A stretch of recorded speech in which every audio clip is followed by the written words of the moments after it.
My name is Joshua Shaw, and I'm a PhD candidate at Osgoode Hall Law School at York University. My dissertation is looking at how the law distinguishes between certain kinds of human remains.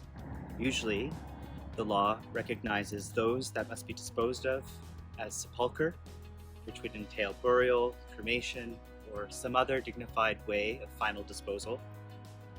Or the second way would be to recognize those human remains as property.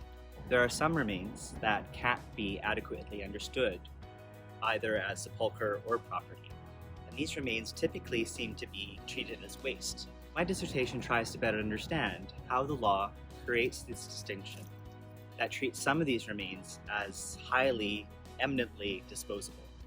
One of my case studies is a historical case study looking at the United Kingdom and the early colonies of Canada in the 19th century.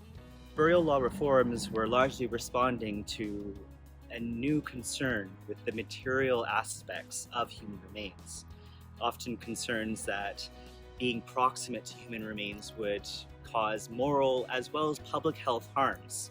I use this historical case study to try to understand how the law, in some sort of incipient way, is making this distinction between remains that are wasteful and how that affects the reorganization of urban life.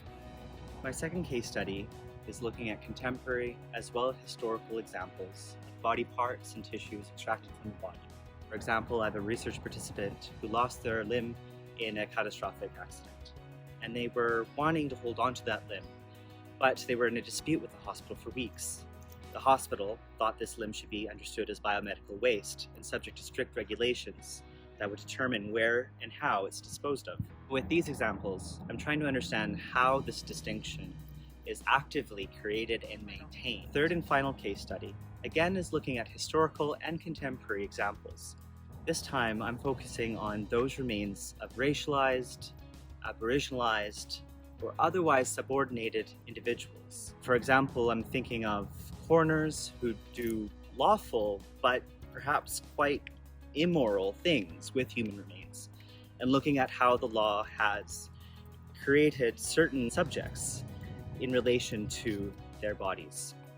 These case studies require me to look at official, legislative, case law, and other forms of legal documents, as well as other materials that are in the archives that might help me create a history or a better understanding of the present.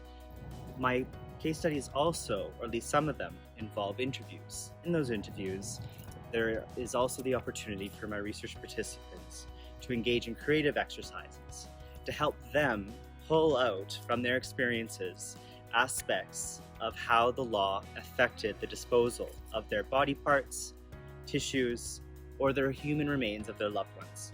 These archival, qualitative interview, and creative methods are helpful to me for grounding my theoretical explorations as to how the law in the specific examples of human remains makes these distinctions, and also more generally to get at the fundamental nature of law.